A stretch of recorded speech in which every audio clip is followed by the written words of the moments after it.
Mi pareja creyó que no la oía cuando se reía de mí en un evento laboral, pero esa noche cambió mi vida y la forma en que protegí todo lo que había construido. Tengo 37 años y desde hace 12 manejo mi propio negocio de instalaciones hidráulicas en el norte del país. No es una vida llamativa ni llena de eventos sociales elegantes, pero siempre fue una vida estable, ordenada y construida con paciencia. Empecé con una furgoneta usada, herramientas heredadas y la promesa silenciosa que me hice tras perder a mi padre demasiado joven, no desperdiciar el esfuerzo que él nunca pudo disfrutar. Mi madre limpiaba oficinas por horas y aún así encontraba tiempo para preguntarme si había comido bien. Crecí entendiendo que nada se regala y que todo se sostiene con constancia. Los primeros años fueron agotadores. Jornadas largas, clientes difíciles y noches revisando cuentas en una libreta cuadriculada que todavía conservo. Poco a poco el trabajo habló por mí, recomendaciones, contratos pequeños que se volvieron más grandes, empleados que se quedaron. A los 30 ya tenía una casa sencilla, sin lujos,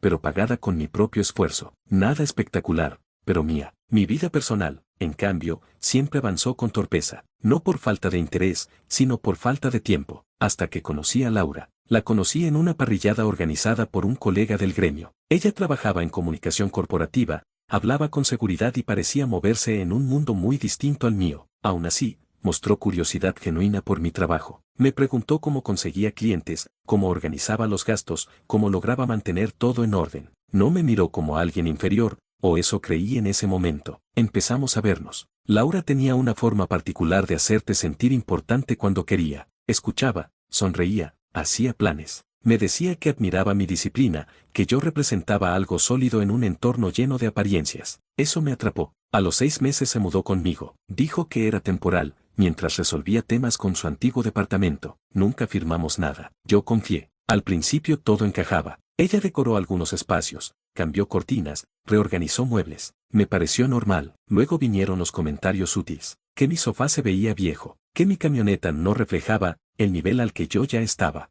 que mis amigos eran buena gente, pero algo simples. Nada directo, siempre envuelto en una risa ligera. También comenzaron los retrasos con su aporte mensual. Primero fue un gasto inesperado, luego una tarjeta bloqueada. Después, simplemente dejó de mencionarlo. Yo cubría todo y me decía que era temporal. No quería discusiones. Un año después me propuso asistir a un evento importante de su empresa, una cena formal con ejecutivos y socios externos. Pasó semanas hablando del vestuario, del lugar, de lo mucho que podía significar para su carrera. Pagamos todo con mi tarjeta. No me molestó. Pensé que era una inversión en nuestro futuro común. El día del evento terminé un trabajo tarde y llegué al hotel cerca de la medianoche. Le escribí para avisar. Me respondió con un mensaje corto, diciendo que estaba terminando una conversación. Me senté en el vestíbulo, revisando noticias en el móvil, esperando. Entonces la escuché. Su risa era inconfundible. Venía desde el nivel superior, donde se agrupaban varios asistentes con copas en la mano. Miré hacia arriba y la vi apoyada en la baranda, rodeada de compañeros. No me había visto aún. Uno de ellos, un hombre alto con traje oscuro, dijo algo que no alcancé a entender. El grupo se rió. Luego otra mujer añadió un comentario despectivo sobre los hombres que creen que controlan todo porque pagan las cuentas. Laura rió más fuerte que nadie. Sentí un nudo en el estómago. Me levanté despacio, sin hacer ruido, y me acerqué lo suficiente para escuchar. Mientras siga viviendo en esa casa, todo bien, dijo ella. Es tan predecible que jamás sospecharía nada. Alguien preguntó algo más. Ella respondió con una frase que todavía resuena en mi cabeza. Podría hacer lo que quisiera frente a él y aún así encontraría la manera de disculparse. El grupo celebró la ocurrencia. Brindaron. Uno comentó que yo parecía más un recurso que una pareja. Laura no lo contradijo. No entré en escena. No grité. No me acerqué. Sentí algo romperse, pero no fue explosivo. Fue silencioso. Definitivo. Salí del hotel sin avisar. En el estacionamiento me quedé sentado varios minutos con las manos apoyadas en el volante, respirando lento. No lloré, no temblé, solo entendí que había ignorado demasiadas alertas.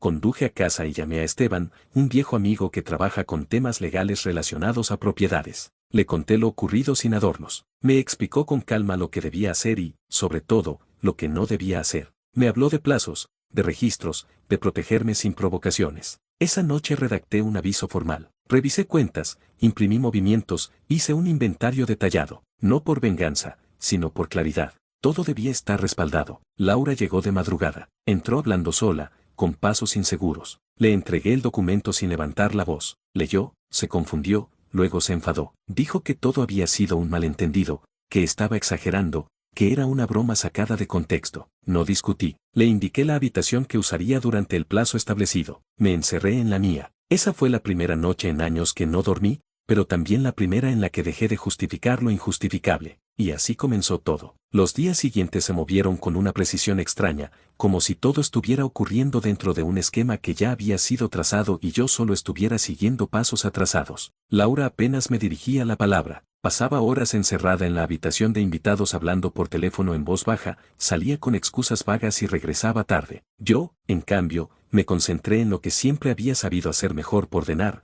revisar, confirmar. Empecé por las cuentas, no porque sospechara algo concreto, sino porque necesitaba saber exactamente dónde estaba parado. Abrí el historial bancario de los últimos 6 meses y lo revisé línea por línea. Al principio todo parecía normal, hasta que comencé a notar cargos pequeños que no recordaba, plataformas digitales que no usaba, pedidos a domicilio en horarios en los que yo estaba trabajando, retiros en efectivo que no coincidían con mis rutinas. Nada era lo suficientemente grande como para activar una alerta automática, pero el conjunto dibujaba un patrón incómodo. Llamé al banco y solicité un informe detallado. También pedí el bloqueo preventivo de cualquier línea de crédito adicional. El asesor me preguntó si había sospecha de uso indebido. Respondí que sí, sin entrar en detalles. No quería adelantar conclusiones, pero tampoco iba a esperar a que el problema creciera. Esa misma tarde recibí un mensaje inesperado de Paula, una mujer que había conocido brevemente en una cena meses atrás. Trabajaba en la misma empresa que Laura,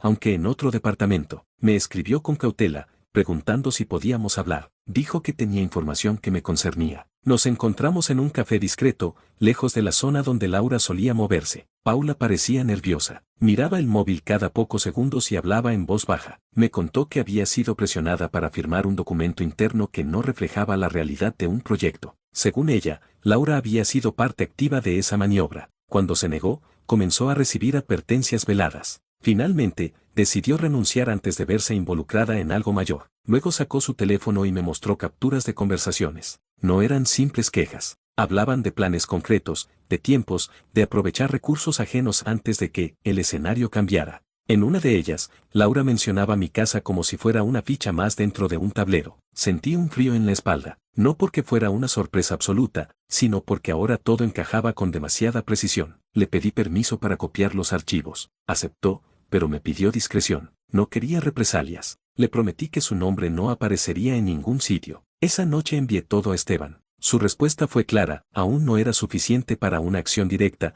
pero sí para extremar cuidados. Me recomendó reunir más respaldo, mantener la calma y, sobre todo, no confrontar sin tener todo preparado. Mientras tanto, Laura seguía actuando como si nada estuviera pasando. Un jueves por la noche me pidió acceso a algunos documentos que, según ella, necesitaba para cerrar un trámite personal. Le dije que los buscaría el fin de semana. No discutió. Sonrió de una forma que ya no me engañaba. Pasé los siguientes días recopilando información. Fotografías de objetos que yo había comprado y que ya no estaban en casa. Correos electrónicos con solicitudes ambiguas enviadas desde mi cuenta en horarios imposibles. Incluso encontré un borrador de un documento legal en mi correo, fechado durante un periodo en el que estuve medicado por una intervención menor. En ese archivo, mi propiedad aparecía mencionada de una forma que nunca autoricé. No sentí rabia, sentí claridad.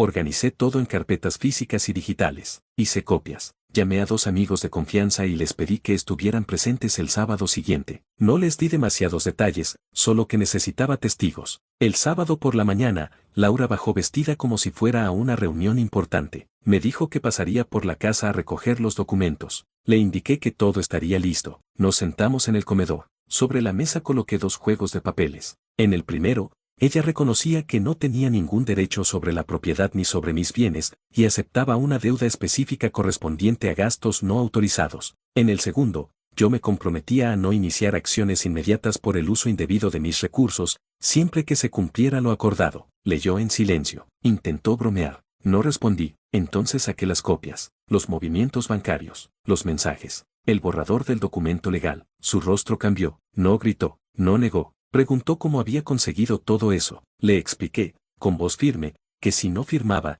toda esa información sería enviada a donde correspondía, incluyendo a su empresa, que ya estaba bajo revisión por otros motivos, según me habían confirmado. Mis amigos observaban sin intervenir. Tras unos segundos eternos, tomó el bolígrafo y firmó. Sus manos temblaban. Firmé yo también. Cerré las carpetas. Les pedí a mis amigos que certificaran lo ocurrido. Laura se levantó sin decir palabra y subió a la habitación. Esa misma tarde se fue. Dejó las llaves sobre la mesa. Días después supe, por contactos indirectos, que su situación laboral se había complicado de forma irreversible. Investigaciones internas, auditorías, preguntas que no podía responder. También supe que la persona con la que se apoyaba había desaparecido cuando las cosas dejaron de ser cómodas. Una semana más tarde me escribió mensajes largos, desesperados, pidiendo ayuda, alojamiento, apoyo legal. No respondí, bloqueé el número. Cuando su madre me llamó, escuché en silencio. Le expliqué, con respeto, que no podía involucrarme más, que las decisiones ya estaban tomadas. Colgué y me quedé sentado un largo rato, mirando la libreta donde anoto cada gasto desde hace años. No sentí triunfo, sentí alivio. Había recuperado algo que no sabía que estaba perdiendo. La casa quedó en silencio tras su partida, pero no fue un silencio vacío. Era un espacio limpio, sin tensión suspendida en el aire, sin la sensación constante de estar midiendo cada palabra. Durante los primeros días dormí poco, no por tristeza, sino porque mi mente seguía repasando cada detalle, cada señal ignorada, cada decisión tomada demasiado tarde. No buscaba castigarme, solo entender. El lunes siguiente retomé el trabajo con una concentración que no había sentido en meses. Llegué antes que todos y me fui después del anochecer. Revisé contratos, ajusté presupuestos y retomé negociaciones que había dejado en pausa. Algunos clientes notaron el cambio. Uno incluso comentó que parecía más presente. No respondí, tenía razón. Esa misma semana recibí una llamada de Esteban. Me confirmó que había recibido una copia adicional de los documentos y que todo estaba archivado de forma segura. Hiciste lo correcto, dijo, no por venganza, sino por protección. Agradecí el respaldo. Saber que no estaba improvisando me permitió respirar con algo más de control. Empecé también la limpieza física del espacio, no como un acto simbólico exagerado, sino práctico. Ropa que no era mía, objetos que había tolerado sin gustarme, papeles acumulados sin razón. Cada cosa fuera de lugar era un recordatorio innecesario. Doné lo que estaba en buen estado y guardé el resto en cajas que llevé a un depósito. No quise contacto directo. Todo debía quedar atrás sin escenas finales. Al tercer día apareció un correo electrónico desde una dirección que no reconocí. Era de Laura. El tono era distinto a los mensajes anteriores, más calculado. Me hablaba de malentendidos, de errores de comunicación, de la posibilidad de hablar como adultos. Cerré el correo sin responder. Bloqueé la dirección. No necesitaba explicaciones nuevas sobre decisiones ya tomadas. Lo que sí necesitaba era reorganizar mis prioridades. Agendé una reunión con el contador y revisamos el estado real de mis finanzas. Ajustamos proyecciones, eliminamos gastos innecesarios y reestructuramos el fondo de emergencia. Por primera vez en mucho tiempo, vi números claros sin interferencias externas. Esa claridad me devolvió una sensación de control que creía perdida. Un viernes por la tarde, Paula volvió a escribirme. Me informó que la empresa donde trabajaba Laura había iniciado procesos formales contra varios empleados. No mencionó nombres, pero el contexto era evidente. Le agradecí la información y le deseé suerte. No quise saber más. No era mi batalla. El fin de semana invité a Marcos y Elena, la pareja que había estado presente el día de la firma. Cocinamos algo sencillo, abrimos una botella de vino y hablamos de todo menos del tema que nos unía. En algún momento Marcos comentó que admiraba cómo había manejado la situación. Le respondí con honestidad, no fue valentía, fue cansancio de ignorar lo obvio. Esa frase quedó flotando un rato. Con el paso de los días, las llamadas externas cesaron. Los amigos en común dejaron de intentar mediar. Algunos se alejaron, otros se mantuvieron cerca. No pedí explicaciones. Cada quien eligió su lugar, yo también. Una tarde recibí una notificación del banco confirmando que todas las medidas preventivas seguían activas y que no había nuevos intentos de movimiento sospechoso. Cerré la app y dejé el teléfono boca abajo. Por primera vez en semanas, no sentí la necesidad de revisar nada más. Empecé a entrenar de nuevo. Nada extremo, solo recuperar una rutina básica. Caminar al amanecer, estiramientos, algo de pesas. El cuerpo también necesitaba adaptarse a la nueva etapa. Dormía mejor, comía mejor, pensaba con menos ruido. Un mes después, firmé un contrato importante para mi empresa. No fue suerte, fue resultado de semanas de atención meticulosa y presencia total. El cliente destacó mi forma de trabajar, la claridad de mis propuestas y el seguimiento constante. Cuando estrechamos las manos, sentí algo parecido al orgullo, pero sin euforia. Un reconocimiento tranquilo. Supe por terceros que Laura había abandonado la ciudad. No pregunté a dónde, tampoco me importó. Su historia ya no estaba vinculada a la mía. Una noche, ordenando el garaje, encontré la libreta donde había anotado cada gasto durante años. La hojeé con calma, no como reproche, sino como evidencia de algo que siempre estuvo ahí, mi manera de cuidar lo que construyo. Entendí que ese hábito, que antes fue motivo de burla, había sido mi mayor aliado. Escribí una última línea al final de la página: cerrar ciclos también es una forma de avanzar. Guardé la libreta en el estante y apagué la luz. El primer capítulo de esta historia había terminado. No con una explosión, ni con discursos grandilocuentes, sino con una decisión sostenida en el tiempo: no volver a ignorar señales por comodidad. Y eso, para mí, ya lo cambiaba todo. El segundo capítulo no comenzó con un acontecimiento abrupto, sino con algo más incómodo: la calma posterior. No esa calma idealizada que se vende como recompensa tras una ruptura, sino una quietud cargada de preguntas que llegan cuando ya no hay distracciones. Me encontré solo con mis decisiones, sin nadie más a quien atribuir culpas ni justificar silencios. Las mañanas se volvieron predecibles: café fuerte, ducha rápida, ropa sencilla. Me acostumbré a desayunar de pie junto a la ventana, observando cómo la ciudad despertaba con una rutina que no esperaba a nadie. Ese detalle me ayudó a entender algo básico: el mundo no se detuvo cuando mi relación terminó. Y eso no era una tragedia, era una lección. Durante la segunda semana recibí un correo de Esteban con un asunto breve: actualización. El mensaje explicaba que ciertos movimientos financieros estaban siendo revisados por terceros y que, aunque yo no estaba implicado, era probable que mi nombre apareciera mencionado como referencia. Me pidió que no reaccionara si alguien intentaba contactarme. Respondí con un simple entendido. Ya había aprendido que no todo requería una respuesta emocional. En el trabajo, mi jefe notó el cambio de actitud. Me asignó un proyecto que llevaba meses estancado por desacuerdos internos. Esta vez, no intenté agradar a todos. Escuché, tomé notas y propuse una solución clara. No fue celebrada de inmediato, pero fue aceptada. Días después, el proyecto avanzó más que en los últimos 6 meses. Esa pequeña victoria reafirmó algo que había olvidado: cuando dejo de cargar problemas ajenos, rindo mejor. Un viernes por la tarde, Paula me llamó. Dudó antes de hablar, como si midiera cada palabra. Me explicó que Laura había intentado justificar ciertas acciones atribuyéndome responsabilidad indirecta. No entró en detalles, pero el tono dejaba claro que la versión no se sostenía. Le agradecí la honestidad y le pedí que no me mantuviera informado de nada más. No quería volver a ese terreno. Ese fin de semana decidí visitar a mi padre. No le había contado toda la historia, solo lo esencial. Nos sentamos en el patio trasero, compartiendo una comida simple. En algún momento me miró y dijo: cuando alguien te obliga a dudar de tu criterio, algo ya está roto. No pregunté cómo lo sabía. Asentí en silencio. Esa noche dormí en la habitación de mi adolescencia. El techo seguía teniendo una pequeña grieta en la esquina, la misma de siempre. Me recordó que algunas cosas permanecen aunque todo lo demás cambie. No sentí nostalgia, solo una conexión extraña con la persona que fui antes de aprender a callar demasiado. Al volver a la ciudad, encontré una carta deslizada bajo la puerta. No tenía remitente. La letra era reconocible. No la abrí de inmediato. La dejé sobre la mesa y continué con mi día. Horas después, cuando la abrí, confirmé lo esperado: disculpas ambiguas,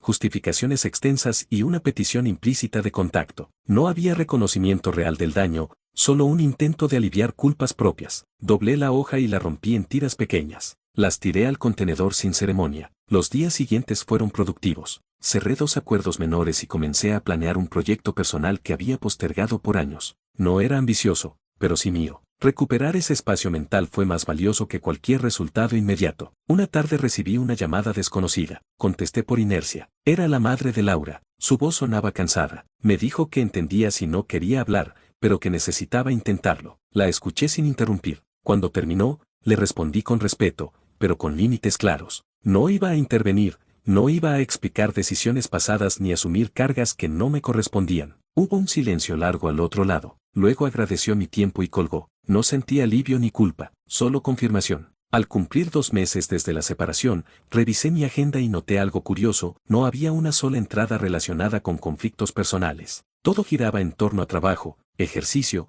encuentros sociales sencillos. La vida se había reordenado sin que yo lo forzara. Una noche, mientras ordenaba documentos, encontré una foto vieja: Laura y yo en un viaje anterior, sonriendo frente a una pared pintada. La observé unos segundos y la guardé en una caja que sellé sin dramatismo. No negaba el pasado, simplemente lo colocaba donde debía estar. Antes de dormir, escribí en una hoja suelta: no todo final necesita explicaciones infinitas. Algunos solo requieren coherencia. La dejé en el escritorio y apagué la luz. El segundo capítulo avanzaba sin ruido, pero con dirección. Ya no se trataba de reaccionar a lo ocurrido, sino de decidir qué tipo de vida quería construir a partir de ahí. Y por primera vez en mucho tiempo, esa decisión era completamente mía. Con el paso de las semanas, algo cambió de forma casi imperceptible, dejé de revisar el teléfono esperando mensajes que ya no llegarían. No fue una decisión consciente, simplemente ocurrió. El silencio dejó de sentirse como un castigo y pasó a ser espacio libre. El proyecto personal que había empezado a planear tomó forma. Se trataba de una pequeña consultoría técnica independiente,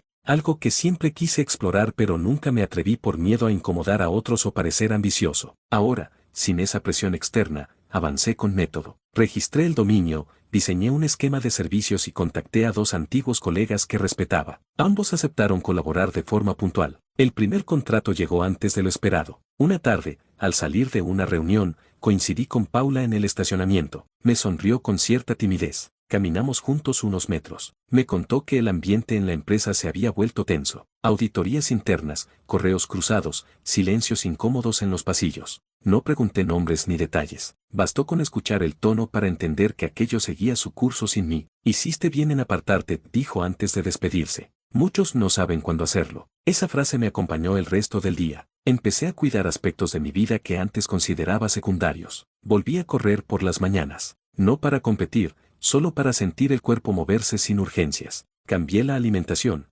ordené horarios, reduje reuniones innecesarias. La eficiencia dejó de ser solo laboral y se volvió personal. Una noche recibí un correo de Esteban, breve y directo. El proceso había avanzado. Algunas personas enfrentarían consecuencias administrativas serias. Mi nombre había sido mencionado únicamente como referencia neutral. Nada más. Cerré el correo sin releerlo. No sentí satisfacción ni deseo de revancha. Solo confirmé que alejarme había sido la decisión correcta. El sábado siguiente organicé una comida sencilla en casa. Vinieron 2 amigos de años y una compañera del trabajo con la que había conectado recientemente, Marta. La conversación fluyó sin tensiones. Nadie preguntó por mi pasado reciente. Nadie necesitó explicaciones. Reímos, cocinamos juntos y terminamos jugando cartas hasta tarde. Cuando todos se fueron, la casa quedó en silencio, pero esta vez no pesaba. Días después, encontré otra carta en el buzón. Mismo origen. No la abrí. La llevé directamente al contenedor del edificio y la dejé ahí, no por rencor, sino por coherencia. Algunas conversaciones ya no tenían lugar en mi vida. Mi padre volvió a llamarme una noche. Me preguntó cómo estaba, sin rodeos. Le dije la verdad, estaba bien, no perfecto, pero estable. Rió suavemente y respondió, eso suele ser suficiente para avanzar. Hablamos de cosas simples, el clima, una reparación pendiente en su casa, un libro que estaba leyendo. Colgué con una sensación de anclaje que no sentía desde hacía tiempo. El primer cliente grande de la consultoría llegó a finales del tercer mes. No fue casualidad. Había trabajado cada detalle con paciencia. Cuando firmé el acuerdo, no sentí euforia. Sentí respeto por mi propio proceso. Esa noche celebré con una cena tranquila, solo. Encendí música baja y brindé conmigo mismo, sin discursos ni promesas exageradas. Marta empezó a aparecer con más frecuencia en mis días. Nada forzado, cafés espontáneos, caminatas después del trabajo, conversaciones largas sin necesidad de impresionar. Una tarde, mientras caminábamos por un parque, me dijo algo que me sorprendió, se nota que sabes estar solo. Eso no es común. No respondí de inmediato. Sonreí, sabía que tenía razón. El pasado no desapareció por completo. A veces surgía en recuerdos aislados, en canciones, en lugares compartidos. Pero ya no dolía. Se había convertido en contexto, no en carga. Un viernes recibí un último mensaje desde un número desconocido. Pocas líneas. Reconocimiento tardío, disculpas incompletas y una despedida. No respondí. Apagué el teléfono y salí a caminar. El cielo estaba despejado y el aire fresco. Me senté en un banco y observé a la gente pasar, cada uno inmerso en su propia historia. Pensé en lo fácil que es perderse intentando sostener relatos ajenos. Al llegar a casa, abrí el cuaderno donde había anotado ideas durante los últimos meses. En la última página escribí, cuidar lo propio no es egoísmo, es responsabilidad. Cerré el cuaderno y lo guardé en el cajón del escritorio. Antes de dormir, revisé la agenda del día siguiente. Trabajo, ejercicio, una cena con amigos. Nada extraordinario. Y sin embargo, todo se sentía distinto. Ya no construía desde la carencia, sino desde la elección. El segundo capítulo terminaba sin aplausos ni declaraciones grandilocuentes. Terminaba con algo más sólido, claridad. No necesitaba demostrar nada a nadie. Había aprendido a escucharme, a poner límites y a avanzar sin mirar atrás con resentimiento. Apagué la luz con una certeza tranquila, lo que venía no dependía de reparar lo roto, sino de cuidar lo que estaba empezando a construir. El paso del tiempo empezó a sentirse distinto. Ya no se medía en días tensos ni en noches interminables, sino en avances pequeños pero firmes. Cada semana traía algo nuevo, una llamada inesperada, una oportunidad bien pensada, una conversación honesta. Nada espectacular, pero todo real. La consultoría creció de forma orgánica. No publiqué anuncios agresivos ni prometí resultados imposibles. Me limité a trabajar bien y a comunicar con claridad. Eso bastó. Un cliente recomendó a otro, luego vino un tercero. Cuando me di cuenta, tenía más trabajo del que podía manejar solo. Contraté a un asistente por horas y alquilé un espacio pequeño fuera de casa para separar lo personal de lo profesional. Fue una decisión clave. Cruzar esa puerta cada mañana me recordaba que estaba construyendo algo propio, sin interferencias externas. Un martes por la tarde, mientras revisaba contratos, recibí una llamada de un número desconocido. Dudé antes de contestar. Al hacerlo, reconocí la voz de inmediato. No entró en rodeos. Dijo que necesitaba hablar, que había cosas que no se dijeron bien, que quería explicarse. Escuché en silencio durante unos segundos y luego respondí con calma que no era necesario. No porque no entendiera, sino porque ya no hacía falta. Colgué sin elevar la voz y sin culpa. Por primera vez, cerrar una puerta no me dejó vacío. Esa noche salí a caminar. El barrio estaba tranquilo, iluminado por faroles antiguas. Pensé en todo lo que había permitido antes por miedo a quedarme solo, por costumbre, por evitar conflictos. Entendí que muchas decisiones no se toman por convicción, sino por agotamiento. Yo había aprendido tarde, pero aprendido al fin. Marta y yo seguimos viéndonos, sin etiquetas apresuradas. Había respeto por los tiempos del otro. Una noche, sentados en su balcón con una copa de vino, me preguntó qué había aprendido de todo lo anterior. No respondí de inmediato. Pensé bien las palabras. Le dije que aprendí a escuchar cuando algo no encaja, incluso si no sé explicarlo del todo. Que aprendí que el cariño no debe doler ni exigir sacrificios silenciosos. Asintió sin decir nada más. No hacía falta. Semanas después, recibí un correo de Esteban con el asunto, cierre. Lo abrí con curiosidad tranquila. El proceso había terminado. Varias personas dejaron la empresa. Otras enfrentaron consecuencias legales. Mi nombre aparecía solo en una línea, colaboración técnica sin implicación directa. Cerré el archivo y lo guardé en una carpeta que titulé Archivado. No por negación, sino por orden. Decidí hacer un pequeño viaje solo, nada lujoso. Un par de días en una ciudad cercana, sin planes estrictos. Caminé, leí, comí en lugares sencillos. En una librería de segunda mano encontré un cuaderno de tapas duras. Lo compré sin pensarlo. Empecé a usarlo para anotar ideas, reflexiones y objetivos a largo plazo. No como obligación, sino como diálogo conmigo mismo. Al volver, encontré la casa exactamente como la había dejado. Silenciosa, ordenada, mía. Preparé café y me senté junto a la ventana. Me di cuenta de algo simple, ya no necesitaba explicar mi versión de los hechos a nadie. Quien quiso escuchar, escuchó. Quien no, siguió su camino. Y eso estaba bien. El trabajo siguió avanzando. Firmé un acuerdo importante con una empresa mediana que valoró mi forma de trabajar sin promesas infladas. El ingreso me permitió saldar pendientes, invertir con cuidado y, sobre todo,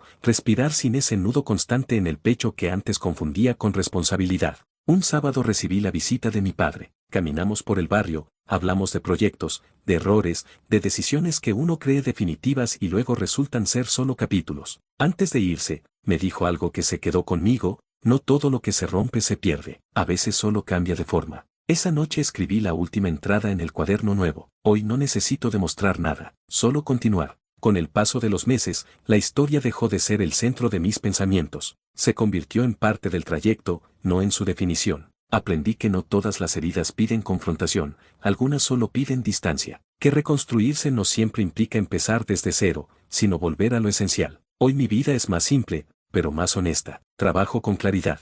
Me rodeo de personas que suman sin exigir máscaras. Duermo tranquilo. Y cuando miro atrás, no lo hago con rencor, sino con comprensión hacia quien fui cuando aún no sabía poner límites. Esta historia no termina con aplausos ni con castigos ejemplares. Termina con algo más valioso, alguien que aprendió a elegir mejor. Y eso, aunque no haga ruido, cambia todo.